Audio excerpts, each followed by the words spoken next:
అందరికీ నమస్కారం. నా పేరు yes సంసోన్.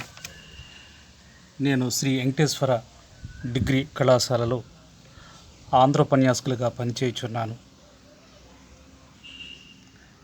Affiliated university Adikavi Nannaya, Rajahmundry. Online క్లాసుల్లో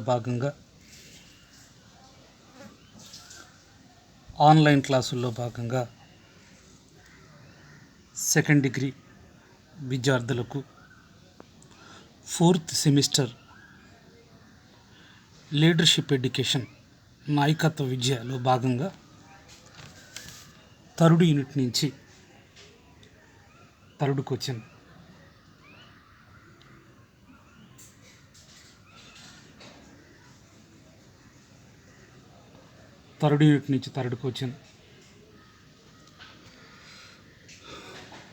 మూడవ ప్రశ్న, నాయకత్వ రకాలను తెలపండి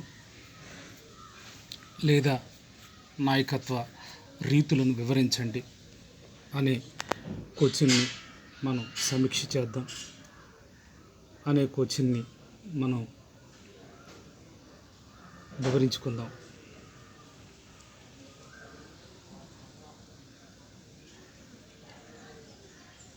ఈ పేపర్లో ప్రధానంగా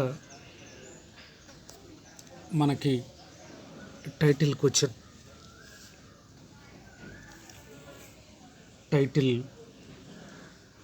లీడర్షిప్ ఎడ్యుకేషన్.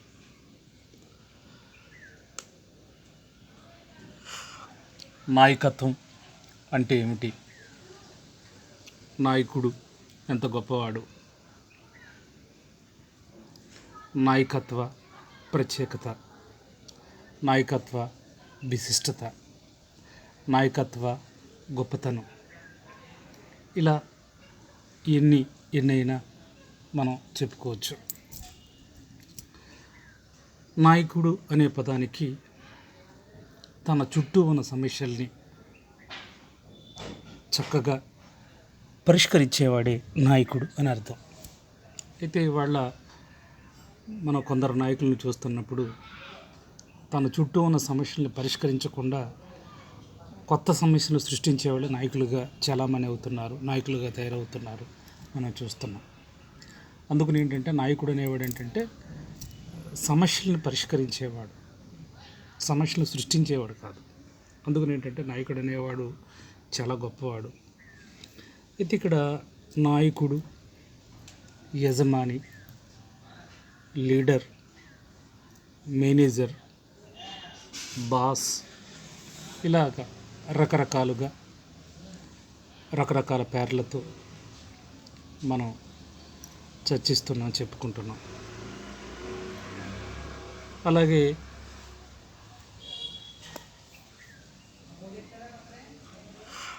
నాయకుని రకరకాల పేర్లతో చెప్పుకుంటున్నప్పుడు నాయకత్వ రకాలు కూడా ఎన్ని ఉంటాయి, ఎలాగ ఉంటాయి, ఏ విధంగా ఉంటాయి అనేది కూడా మనం చర్చించుకోవాలి. అందుకని వచ్చిన పేరు ఏంటంటే నాయకత్వ రకాలను తెలపండి లేదా నాయకత్వ రీతులను వివరించండి. ఒకసారి మనం ఉపోద్ఘాతం ఇంట్రడక్షన్ చదువుకున్న తర్వాత మనం పూర్తిగా ఈ పాఠాన్ని ఈ క్వశ్చన్ మనం చర్చిద్దాం. తమ చుట్టూ ఉన్న ప్రజల నుంచి నాయకుడు స్థిరమైన ప్రవర్తనను గ్రహిస్తాడు. తన అనుచరులతో వ్యవహరించుటకు, వారిని నడిపించుటకు ఒక్కొక్క నాయకుడు ఒక్కొక్క మార్గాన్ని ఎంచుకుంటాడు. అది కూడా అక్కడ ఉన్నటువంటి సందర్భాలు, అక్కడ ఉన్నటువంటి పరిసరాల పరిస్థితి, అలాగే ఆ నాయకత్వ శైలి అనేది అతని వ్యక్తిత్వం, అలాగే మరి ముఖ్యంగా తార్కికత, తాత్వికత మొదలైన అనుభవాలపై అతని లీడర్షిప్, తన నాయకత్వ పటిమ ఆధారపడి ఉంటుంది అనే దాని మీద గమనించాలి. వ్యవస్థలో ఉన్నటువంటి పరిస్థితులపై కూడా ఆ లీడర్షిప్ నాయకత్వం అనేది రిఫ్లెక్షన్ అవుతుంది, ఆధారపడి ఉంటుంది అనేది కూడా మనం గమనించాలి. నాయకులకి వాళ్ళ థింకింగ్, వాళ్ళ యాటిట్యూడ్, వాళ్ళ దృక్పథం, వాళ్ళ వైఖరి, వాళ్ళ ప్రవర్తన మనకి ఎలా ఉంటుంది, ఏ విధంగా ఉంటుంది అనేది కూడా మనం చూడాలి. అందుకని ఏంటంటే నేను మొదట్లో చెప్పినట్టుగా నాయకుడు అంటే ఉన్న సమస్యల్ని, లేని సమస్యల్ని సృష్టించి ఏదో అగ్నికి ఆజ్ఞం పోసి గందరగోళం గజిబిజి చేసేవాడు కాదు, నాయకుడు కాదు. ఉదాహరణకి మంచి ఉదాహరణ ఏంటంటే ఇవాళ ప్రపంచంలో నెంబర్ 1 కంట్రీ, ప్రపంచంలో గొప్ప దేశంగా, ప్రపంచంలో తిరుగులేని శక్తిగా ఉన్నటువంటి ఏకైక దేశం ఏంటంటే అమెరికా.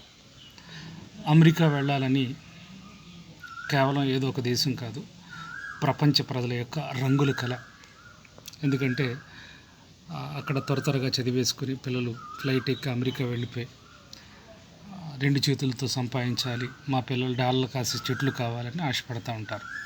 అంటే అమెరికా వాళ్ళ అగ్రరాజ్యం అంటున్నాం, కానీ ఈ కరోనా వచ్చిన తర్వాత అంత అగ్రరాజ్యం ట్రంప్ చేతిలో పెడితే ఆ రాజ్యాన్ని అది కుక్కల చింపిన విస్తరైపోయి అది ఎలాగా ప్రపంచ ప్రజలంతా ఎంత ఈసరించుకున్నారో మనకు తెలుసు. ఇప్పుడు మరి ట్రంపు అమెరికా గొప్పతనాన్ని దిగజార్చినట్టుగా, అమెరికా అక్కడ ఉన్నటువంటి గొప్పతనాన్ని ఎంత విధ్వంసం చేశాడో మనం చూసాం. కానీ ఇవాళ బైడెన్ గారు వచ్చిన తర్వాత ఆయన యుద్ధ ప్రాతిపదిక మీద వెంటనే చర్యలు తీసుకుని ఇవాళ 30 కోట్ల అమెరికన్ ప్రజలకి కోవిడ్ వ్యాక్సిన్ వేసి ఇవాళ ఒక గర్వంగా, సగర్వంగా మరి తలెత్తుకునేలా చేశాడు అగ్రరాజ్యాన్ని. అంటే అది కేవలం ఏంటంటే నాయకత్వం అన్నమాట. మరి ట్రంప్ నాయకుడే, బైడెన్ నాయకుడే. మరి అతని నాయకత్వంలో ఎంత వ్యత్యాసం ఉందో ఒకసారి మనం చూడాలి. అందుకని ఏంటంటే దీంట్లో కూడా నాయకత్వ రకాలను తెలపండి లేదా నాయకత్వ రీతులను వివరించండి అన్నప్పుడు మనం సరి చూసుకోవచ్చు అన్నమాట. అంటే నాయకత్వం అనేది, లీడర్షిప్ అనేది ఒక స్టైల్లో ఉండదు. డిఫరెంట్ స్టైల్స్, డిఫరెంట్ రకాలు, డిఫరెంట్ కలర్స్, డిఫరెంట్ రంగులు. అందుకని ఏంటంటే ఈ నాయకత్వంలో, లీడర్షిప్లో కూడా రకరకాల నాయకత్వాలు ఉంటాయనే దాని మీద ఈ కోచింగ్ యొక్క ముఖ్య ఉద్దేశం. దీంట్లో ఎటువంటి నాయకత్వాలు ఉన్నాయి, ఏ విధంగా ఉన్నాయి, ఎలా ఉన్నాయి అని ఒకసారి చూసినప్పుడు దీంట్లో ప్రధానంగా నాయకత్వాల్లో 4 రకాలు చెప్పే ప్రయత్నం చేస్తున్నారు. ఒకటి నిరంకుశ మరియు అధికార శైలి గల నాయకుడు. గమనించాలి బాగా, నిరంకుశ అంటే కర్కసత్వం అన్నమాట. అలాగే అధికార శైలి గల నాయకుడు అన్నమాట. అంటే మనకు అర్థం ఏంటంటే ఏదో ఐ ఆమ్ ద స్టేట్, నేనే రాజ్యాన్ని, నేనే రాజుని, నేనే సుప్రీం, నేను చెప్పిందే వేదం, ఇక నేను చెప్పిందే ఇది, తిరుగులేదు అనేవాళ్ళని ఏమంటారంటే నిరంకుశ రాజులు అంటన్నమాట. ఇక రెండవది వచ్చినప్పుడు ఏంటంటే జోక్యం చేసుకొని లేదా స్వేచ్ఛాయుత గల శైలి గల నాయకుడు. అంటే బహుశా ఆ వాక్యంలోనే విద్యార్థులకు అర్థమై ఉంటుంది అనుకుంటున్నాను. ఎందుకంటే ఎక్కడైతే స్వేచ్ఛ ఉంటుందో అక్కడ వికాసం ఉంటుంది అనే దాని మీద మనం చెప్పే ప్రయత్నం చేస్తాం అన్నమాట. అందుకని ఏంటంటే జోక్యం చేసుకోని, అంటే ఎంతవరకు చేసుకోవాలి అంతవరకు. అలాగే స్వేచ్ఛాయుత శైలి గల నాయకుడు అంటే మనం అంటాం కదా, ఫ్రీడమ్, లిబర్టీ, ఇండిపెండెన్స్, ఇలాగా చాలా పర్యాయ పదాలు వాడే ప్రయత్నం చేస్తాం. అందుకని ఏంటంటే నాయకత్వంలో రెండోది ఏంటంటే స్వేచ్ఛాయుత గల నాయకత్వం అన్నమాట. అంటే మనకి నాయకత్వాలు రకాలు అన్నాడు కదా, నాయకత్వ రీతులు అన్నాడు కాబట్టి రెండు. ఇక తర్వాత మూడో నాయకత్వం వచ్చేసరికి ప్రజాస్వామ్య మరియు ప్రాతినిధ్య నాయకుడు. చూడండి, మనం 4 పిల్లర్స్ ఆఫ్ డెమోక్రసీ అంటున్నాం. ప్రజాస్వామ్యానికి 4 స్తంభాలు. ఒకటి ఎగ్జిక్యూటివ్, 2 లెజిస్లేటివ్, 3 జ్యుడిషియల్, 4 మీడియా అంటే పత్రికలు. అలాగే మరి ముఖ్యంగా ప్రజాస్వామ్యానికి అమెరికా ప్రెసిడెంట్ అబ్రహం లింకన్ ఒక సందర్భంలో చాలా చక్కని డెఫినేషన్ చెప్పే ప్రయత్నం చేస్తారు. ఏంటంటే for the people, of the people, by the people. మనం ఏమంటామంటే ప్రజల కొరకు, ప్రజల చేత, ప్రజల యొక్క నడిపించే ప్రభుత్వం ప్రజాస్వామ్యం. అంటే for the people, of the people, by the people. ప్రజల కొరకు, ప్రజల చేత, ప్రజల చే పరిపాలించే ప్రభుత్వమే ప్రజాస్వామ్యం అని చెప్తాం కదా. అందుకేంటంటే ప్రజాస్వామ్యత ప్రాధాన్యత నాయకుడు అన్నమాట. అంటే ప్రజాస్వామ్యంలో నాయకుడు ఎలా ఉండాలి, నడిపించేవాడు, ఇది ఒక రకమైనటువంటి లీడర్షిప్. ఇక తర్వాత 4వదిగా ఏది చెప్పుకోవచ్చు అన్నప్పుడు పితృస్వామ్య శైలి గల నాయకుడు. ఒకప్పుడు భారతదేశంలో మాతృస్వామ్య వ్యవస్థ ఉండేదని. ఎందుకంటే మనం అంటాం కదా, భారతీయ సనాతన ధర్మంలో మాతృదేవోభవ, పితృదేవోభవ, ఆచార్య దేవోభవ, అతిథి దేవోభవ. అందుకని ఫస్ట్ మనకి మాతృస్వామ్య వ్యవస్థ పరిడిమిలని రోజుల్లో మరి స్త్రీయే వ్యవసాయం చేసేదని, స్త్రీ కుటుంబాన్ని చూసుకునేదని. తర్వాత కాలక్రమంలో ఏంటంటే మరి పితృస్వామ్య ఆధిపత్యం పెరిగిపోయి మాతృస్వామ్యాన్ని పక్కన పెట్టి మనకి కుటుంబానికి, మన ఇంటికి చొక్కాని నాయకుడు ఎవరన్నప్పుడు నాన్నగారు, దారి చూపే దీపం నాన్న అంటాం కదా. అందుకని ఏంటంటే పితృ అంటే తండ్రి మాట. అయితే తండ్రి కుటుంబాన్ని ఎలా పాలిస్తాడో అటువంటి శైలి గలటువంటి నాయకులు కూడా సమాజంలో ఉంటారు, ప్రపంచంలో ఉంటారు అనే దాని మీద. అందుకని ఇక్కడ ప్రధానంగా ఏంటంటే ఈ నాయకత్వ రీతులు కానీ, నాయకత్వ రకాలు అన్నప్పుడు కానీ 4 చెప్పే ప్రయత్నం చేశాడు. ఏంటేంటి మళ్ళీ ఒకసారి చూడండి. నిరంకుశ మరియు అధికార శైలి గల నాయకుడు. అలాగే 2 జోక్యం చేసుకొని లేదా స్వేచ్ఛాయుత శైలి గల నాయకుడు. 3 ప్రజాస్వామ్య మరియు ప్రాతినిధ్య నాయకుడు. 4 పితృస్వామ్య శైలి గల నాయకుడు.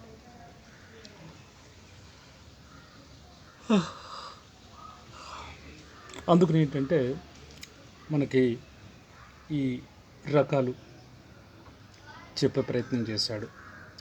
ఒకసారి అది మనం చూడాలి. తర్వాత మనకి ఈ 4 రకాల నాయకత్వంలో ఒక్కో దాని గురించి మనం సవివరంగా, సమగ్రంగా మనం మాట్లాడుకునే ప్రయత్నం చేద్దాం. ఇక్కడ మొదటిది నిరంకుశ మరియు అధికార శైలి గల నాయకుడు. నిరంకుశ అన్నప్పుడు ఒకసారి మనం గమనిస్తే వెంటనే ప్రపంచ గతిని గమనాన్ని, ప్రపంచ విధ్వంసాన్ని చేసినటువంటి నాయకులు మనకి చెప్పుకుంటాం ఇప్పటికి కూడా. ఎవరు వాళ్ళు అన్నప్పుడు ప్రపంచంలో నా జర్మన్ దేశమే గొప్పది, నాది ఆర్య జాతి, శ్వేత జాతి, మేము పాలించేవాళ్ళం, కర్మ ప్రజలంతా పాలించబడేవాళ్ళు, మేము ఎక్కువ వాళ్ళకు తక్కువ అని రాజ్య దురహంకారంతో, జాతీయ అహంకారంతో బెర్రవిగిపోయి మనం అంటాం కదా, 2 ప్రపంచ యుద్ధాలకు కారణం ఎవరన్నప్పుడు హిట్లర్ అని చెప్తామన్నమాట. అందుకని హిట్లర్ ఈ ప్రపంచాన్ని ఎంత విధ్వంసం చేశాడు, ఎంత అహంకారంతో విర్రవీగిపోయాడు. వాడికి ఎంత కళ్ళు మూసుకుపోయింది. వాడి వల్ల ప్రపంచం ఎంత అతలాకుతలమైంది. దానివల్ల ప్రపంచ ప్రజలు ఏ విధంగా నష్టపోయారు, ఎంతమంది చచ్చిపోయారు. అందుకని దీన్ని ఏమంటామంటే నిరంకుశత్వం అన్నమాట. అలాగే మరి ప్రపంచంలో ఒక హిట్లర్ ఒకడే ఉన్నాడా, ఇంకా ఎవరు లేరా అని మనం ఆలోచించినప్పుడు ఇటలీని పాలించినటువంటి నియంత మరొకడు ఉన్నాడు. అతని పేరు ముస్సోలిని. అతని గురించి కూడా చెప్తారు. అతను చనిపోయినప్పుడు ఏదో కుక్కకి తాడు కట్టి ఇటలీ ఇదుల్లో లాక్కు వెళ్ళినట్టుగా ఎంత అహంకారంతో విరగిపోయి తర్వాత చేశాడో అంత పతనం అయ్యాడని. అందుకని ఏంటంటే మనకి ప్రపంచవ్యాప్తంగా నిరంకుశత్వం కలిగినటువంటి రాజులు, దేశాధినేతలు ఎవరు అన్నప్పుడు మనం ఒకటి హిట్లర్, 2 ముస్సోలిని పేర్లు చెప్పుకుంటాం. అందుకని వాళ్ళ నాయకత్వం ఎలా ఉంటుందంటే నిరంకుశంగా, నియంతృత్వంగా. మనం ఇంగ్లీష్లో ఏమంటామంటే డిక్టేటర్షిప్ అంటాం కదా. అందుకని దీంట్లో ఎలా ఉంటుంది ఏంటన్నప్పుడు చక్కగా సమగ్రంగా రాసే ప్రయత్నం చేశారు. చూడండి, ఇందులో నాయకునికి విపరీతమైనటువంటి అధికారాలు ఉంటాయి. దీనిలో నాయకుడు తన అనుచరుల నుంచి పూర్తి విశ్వాసం, వినయం కోరుకుంటూ తన నిర్ణయాలన్నీ నాయకుని చుట్టే కేంద్రీకృతమవుతాయి. ఎందుకంటే అతనే సుప్రీం మాట. ఏంటంటే అతని మాటే వేదం, అతనిదే వేదవాక్కు, దివ్యవాక్కు. అతను చెప్పినట్టు అందరి వినాలి. ఇక చుట్టూ ఉన్న ఇష్టాలతో పని లేదు. తన అభిష్టమే ప్రజాభిష్టం అన్నట్టుగా చేసేది ఏంటంటే ఈ నిరంకుశవాదం అన్నమాట.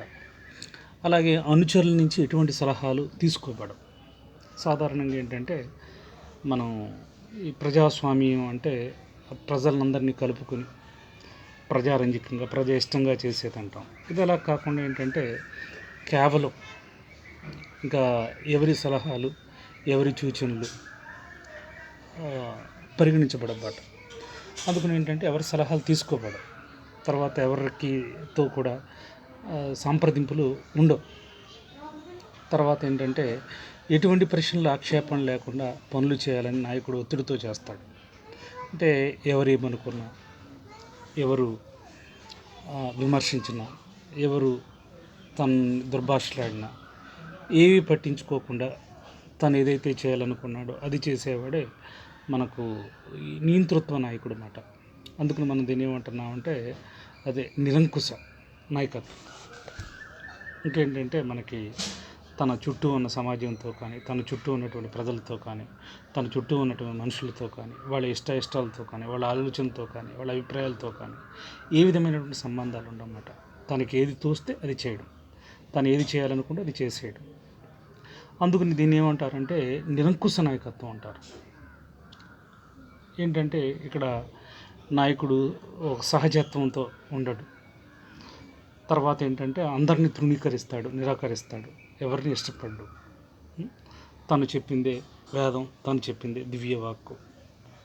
అలా నడిచేదాన్ని ఏమంటారంటే మనం ప్రత్యేకించి నిరంకుశ మరియు అధికార శైలి గల నాయకుడు అంటారు అనే దాని మీద మనం బాగా గుర్తుపెట్టుకోవాలి.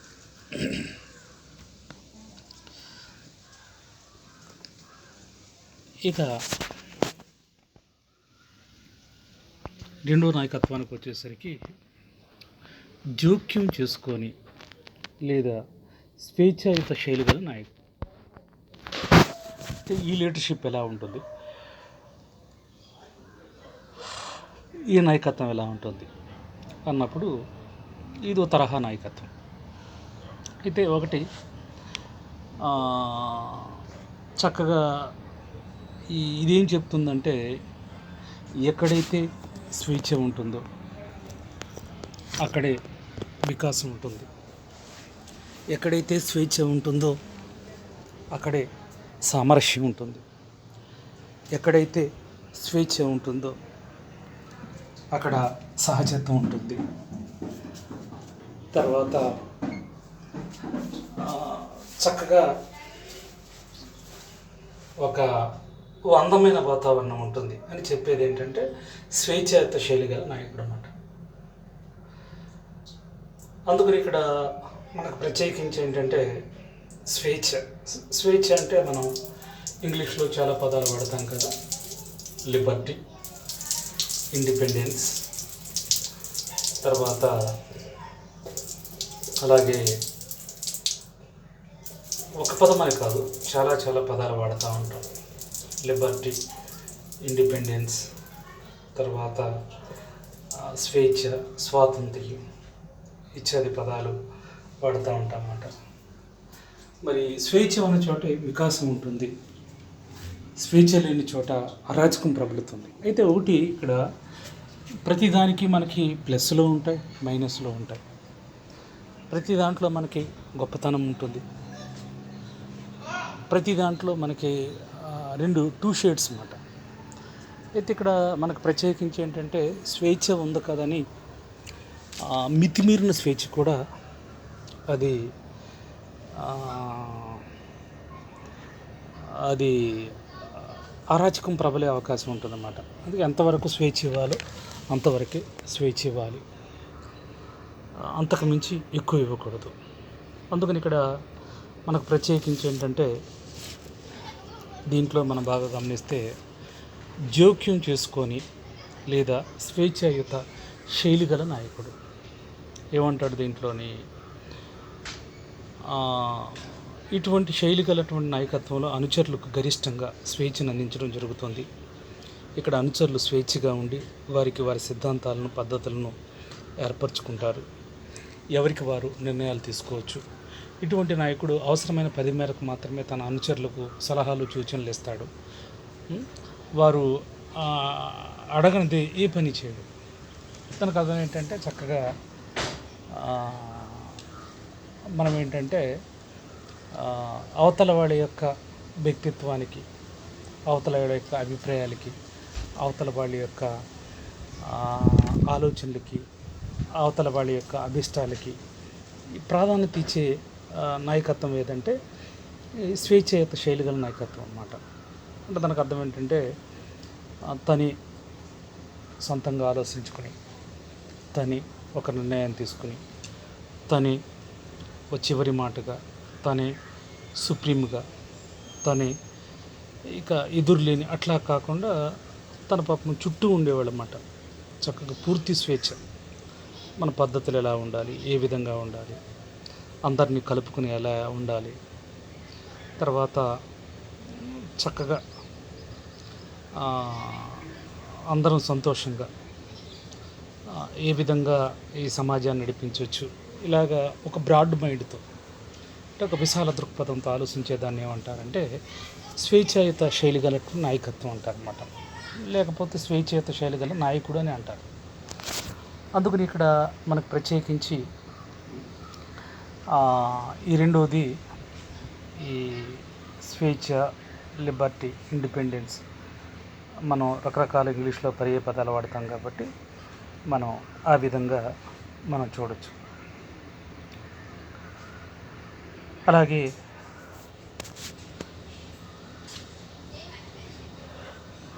మూడోది చూసుకుంటే ప్రజాస్వామ్యం. ఇది ప్రజాస్వామ్యం మరియు ప్రాతినిధ్య నాయకత్వం.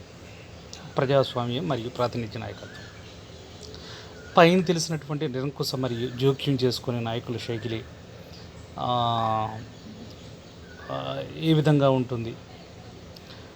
ఈ రకం శైలి గల నాయకులు పరస్పర సమ్మతితో ఏ విధంగా పర్యవేక్షిస్తారు, అనుసరులను సంప్రదించి నిర్ణయాలు ఎలా తీసుకుంటారు, సూచనలు అందించడంలో ఎలా ప్రోత్సహిస్తారు, అందుకు తగిన చొరవ ఎలా తీసుకుంటారు. ఇటువంటి నాయకత్వంలో నిర్ణయాలు ఆలస్యం అవుతాయి, కొన్నిసార్లు ఫలితంగా శ్రామికుల్లో క్రమశిక్షణ లోపిస్తుంది, నిర్లక్ష్యం పెరుగుతుంది. అంటే ఒకటి, ప్రతి నాయకత్వంలో రెండు ఉంటాయి, ప్లస్లో ఉంటాయి, మైనస్లో ఉంటాయి. అందుకని ఏంటంటే ఈ నాయకత్వమే గొప్పది అని మనం చెప్పలేము. అందుకని ఏంటంటే మనకి దాంట్లో ఉన్నటువంటి షేడ్స్, కలర్స్ ఎలా ఉంటాయనే దాని మీద చెప్పే ప్రయత్నం చేస్తానన్నమాట. ఒకసారి మనం గమనిస్తే పైన తెలిసినటువంటి నిరంకుశ కానీ లేకపోతే స్వేచ్ఛాయుత శైలి కానీ అవన్నీ పక్కన పెడితే ఏంటంటే ఈ ప్రజాస్వామ్య సంబంధమైనటువంటిది ఎలా ఉంటుందంటే చక్కగా ఈ అందరిని అనుచరుల్ని సంప్రదించి నిర్ణయాలు తీసుకుంటాడు, సూచనలు అందించడంలో ప్రోత్సహిస్తాడు, అందుకు తగిన చొరవ తీసుకుంటాడు. ఇటువంటి నాయకత్వం నిర్ణయాలు ఆలస్యమవుతాయి. ఎందుకంటే అందరినీ కలుపుకొని అందరి నిర్ణయాలు తీసుకుని మనం ముందుకు వెళ్ళాలి కాబట్టి ఒక్క నిర్ణయంతో ముడిపడి ఆధారపడి ఉండదు కాబట్టి దీంట్లో ఉన్నటువంటి మైనస్ ఏంటంటే అదే ఆలస్యమవుతుంది. ఫలితంగా శ్రామికుల్లో క్రమశిక్షణ లోపిస్తుంది, నిర్లక్ష్యం పెరుగుతుంది. అంటే ఏంటంటే ఇక్కడ మనకు ప్రత్యేకించి ఏంటంటే ఈ ప్రజాస్వామ్యతమైనది ఏంటంటే అంత కఠినంగా వ్యవహరించదన్నమాట, అంత కఠినంగా ఎలిపెట్టి చూపించదు. తర్వాత ఏంటంటే ఇది కొంచెం వికాసవంతమైంది, అందరినీ కలుపుకొని వెళ్ళేది.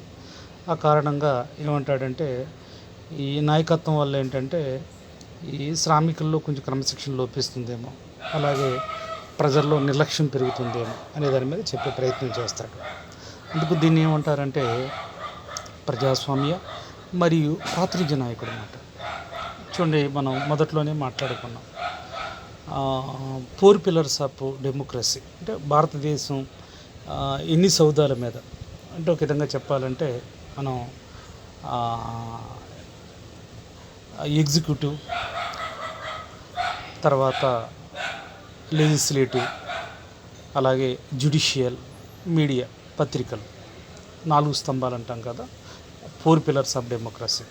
అలాగే ఇందాక చెప్పుకున్నట్టుగా మనకి Abraham Lincoln for the people, of the people, by the people, ప్రజల చేత, ప్రజల కొరకు, ప్రజలచే పరిపాలించే ప్రభుత్వమే ప్రజాస్వామ్యం.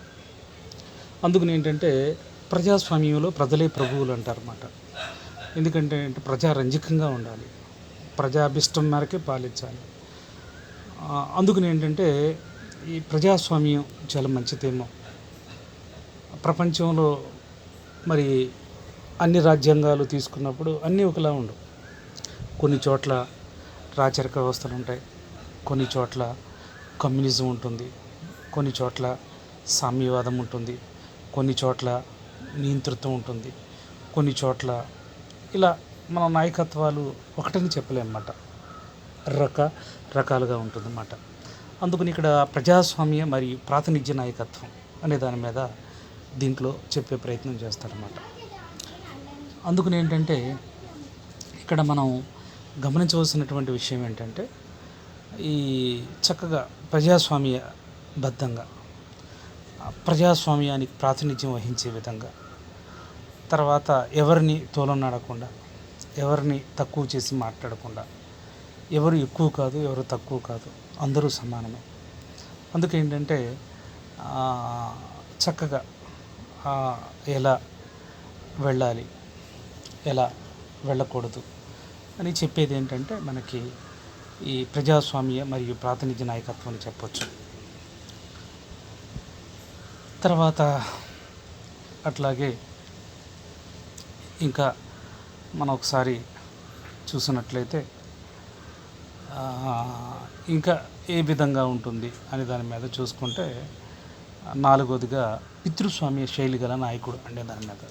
దానికి అర్థం ఏంటంటే మరి ఒకప్పుడు భారతదేశంలో మాతృస్వామిక వ్యవస్థ ఉండేదని,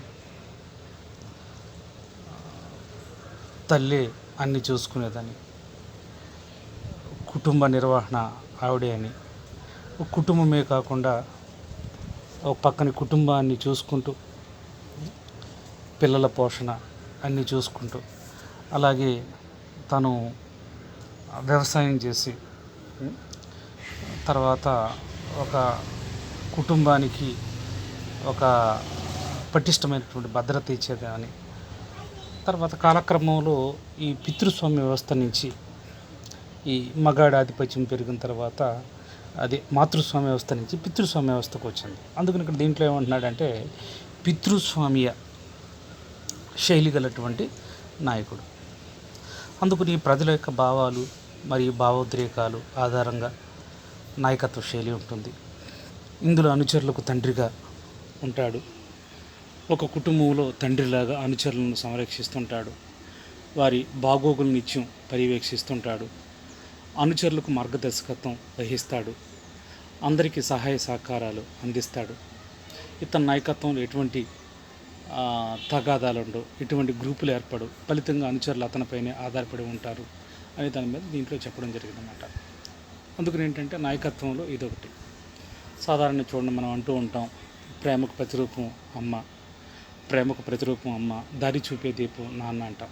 అందుకని ఏంటంటే ఇక్కడ మనకి కుటుంబానికి చొక్కాని, కుటుంబానికి నాయకుడు, కుటుంబానికి దిక్కు, కుటుంబానికి లైట్ హౌస్, కుటుంబానికి దిక్చూసి ఎవరన్నప్పుడు నాన్నగారు లేకపోతే తండ్రి గారు, కొన్ని ప్రాంతాల్లో అయితే నాయన అంటే నాన్నగారు అనే దాని మీద. అందుకని ఏంటంటే నాయకత్వాల్లో పితృస్వామి శైలి గల నాయకత్వం ఉంటుందని. ఎందుకంటే ఒక నాన్న కుటుంబాన్ని ఎలా చూస్తాడో ఆ విధమైనటువంటి భావోద్రేకాల ఆధారంగా ఇటువంటి నాయకత్వ శైలి ఉంటుందని. తర్వాత అనుచరులకి ఇతను ఎలా ఉంటాడంటే తండ్రిగా ఉంటాడు. మనం అనుకున్నాం కదా ప్రారంభంలో, నాయకుడు అంటే లీడర్, నాయకుడు అంటే బాస్, నాయకుడు అంటే మేనేజర్, నాయకుడు అంటే అధినేత, నాయకుడు అంటే సమస్యను సృష్టించేవాడు కాదు, పరిష్కరించేవాడు ఇలాగ. అందుకేంటంటే ఇతను అనుచరులకు ఎలా ఉంటాడంటే ఓ తండ్రిగా ఉంటాడు. చూడండి, ఒక తండ్రి కుటుంబాన్ని ఎలాగా పోషణగా ఉంటాడు అలాగే ఒక కుటుంబంలో తండ్రిలాగా అనుచరుల్ని సంరక్షిస్తూ ఉంటాడు. తర్వాత వాళ్ళ బాగోగుల్ని నిత్యం పర్యవేక్షిస్తుంటాడు. అలాగే తన చుట్టూ ఉన్నటువంటి అనుచరులకి ఎప్పుడు ఒక లైట్ హౌస్ లాగా మార్గదర్శకత్వం వహిస్తూ ఉంటాడు. అలాగే అందరికీ సహాయ సహకారాలు అందిస్తాడు.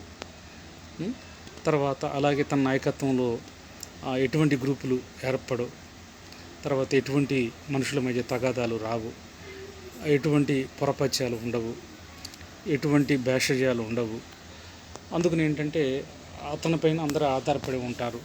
తర్వాత ఏంటంటే మనకి అదే మాతృదేవోభవ, పితృదేవోభవ, ఆచార్య దేవోభవ, అతిథి దేవోభవ అన్నట్టుగా ఈ పితృస్వామి శైలి గల నాయకుడు అన్నమాట.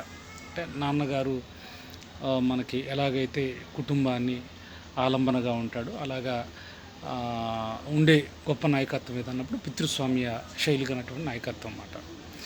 అందుకని ప్రపంచంలో ఎటువంటి నాయకత్వాలు ఉంటాయి, ఎలాంటి నాయకత్వాలు ఉంటాయి, అసలు నాయకత్వం అంటే ఏమిటి, ఇలాగా ఒకటని కాదు, మనకి రకరకాల ప్రశ్నలకి రకరకాల మనకి ఇక్కడ మనకి చెప్పే ప్రయత్నం అన్నమాట. అందుకని ఏంటంటే ఇక్కడ మనకి ఎలా ఉండాలి, ఏ విధంగా ఉండాలి, ఎలా ఉంటే బాగుంటుంది, ఇట్లాగా మనకి చక్కగా చెప్పబడుతుందన్నమాట. అందుకని ఏంటంటే ఇక్కడ ఒకసారి మనం బాగా గమనించిన అయితే ఇక్కడ నాయకత్వం రకాలను తెలపండి, అలాగే నాయకత్వ రీతులను వివరించండి, అలాగే తర్వాత నాయకత్వ అల్లో ఎన్ని రకాలు ఉంటాయి, వాళ్ళ వైఖరులు ఎలా ఉంటాయి, వాళ్ళ దృక్పథాలు ఎలా ఉంటాయి, వాళ్ళ ప్రవర్తన ఎలా ఉంటాయి, ఆ వ్యవస్థలో ఉన్నటువంటి పరిస్థితులు ఆధారంగా వాళ్ళు ఎలాగా లీడ్ చేస్తారు, వాళ్ళ వ్యక్తిత్వం ఏ విధంగా ఉంటుంది, వాళ్ళ తార్కికత ఎట్లా ఉంటుంది, తాత్వికత ఎట్లా ఉంటుంది, వాళ్ళ అనుభవాలు ఎలా ఉంటాయి చెప్పే ప్రయత్నం చేస్తూ చాలా చక్కగా ఈ క్వశ్చన్ వివరించడం జరిగింది. అందుకని ఏంటంటే ఇక్కడ మనకు ప్రత్యేకించి మనకి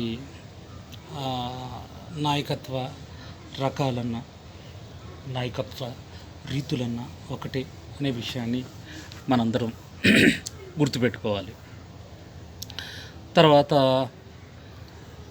ఇప్పుడే చెప్పినట్టుగా నాయకుల్లో రకాలు అన్నప్పుడు నిరంకుశ అధికార శైలి గల నాయకులు, అలాగే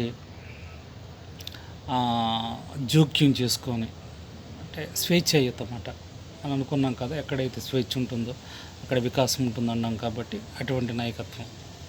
అలాగే ప్రజాస్వామ్య అంటే ఇందాక అనుకున్నాం కదా, పరదా పీపుల్, ఆపదా పీపుల్, బైదా పీపుల్, ప్రజల చేత ప్రజల కొరకు ప్రజలచే పరిపాలించే ప్రభుత్వమే ప్రజాస్వామ్యం. ఏది పూర్ పిల్లర్స్ ఆఫ్ కంట్రీ అన్నట్టుగా. అందుకని ఏంటంటే ప్రజాస్వామ్యతమైనటువంటి నాయకత్వం ఎలా ఉండాలి, ఏ విధంగా ఉండాలి, ప్రజలను ఎలా చూడాలి, ఏ విధంగా చూడాలి, ఎలా చూస్తే ప్రజాస్వామ్య నాయకుడు అవుతాడు అనే దాని గురించి కూడా మనం సవివరంగా మాట్లాడుకునే ప్రయత్నం చేస్తాం. తర్వాత పితృస్వామ్య శైలి గల నాయకుడు ఏంటంటే మనకి మరి కుటుంబానికి పెద్ద దిక్కు నాన్నగారే, కుటుంబానికి ఆలంబన నాన్నగారే, కుటుంబానికి దిక్చూసి లైట్ హౌస్ నాన్నగారే, నాన్నే కుటుంబాన్ని లీడ్ చేస్తాడు. అందుకని ఏంటంటే నాన్న ఎట్లాగైతే సమర్థవంతంగా ఆ కుటుంబాన్ని ఈ ఒడ్డు నుంచి ఆ ఒడ్డుకి ఎలా చేర్చాలనుకుంటాడో, తన కుటుంబం ఆనందంగా స్వేచ్ఛగా సంతోషంగా ఎలా ఉండాలనుకుంటాడో ఆ విధమైనటువంటి లక్షణాలు ఉండేది ఏంటంటే పితృస్వామ్య శైలి గల నాయకత్వం అనే దాని మీద మనం గుర్తుపెట్టుకోవాలి. అందుకని ఏంటంటే మనకి ఈ లీడర్షిప్ ఎడ్యుకేషన్ నాయకత్వ విద్యలో భాగంగా నాయకత్వం మీద ఇంచుమించుగా ఒక 3-4 కోచింగ్స్ అడిగే ప్రయత్నం చేశాడు. అయితే ఏ కోచింగ్ ప్రత్యేకత ఆ కోచింగ్స్ అంటే నాయకత్వం అంటే ఏమిటి, అలాగే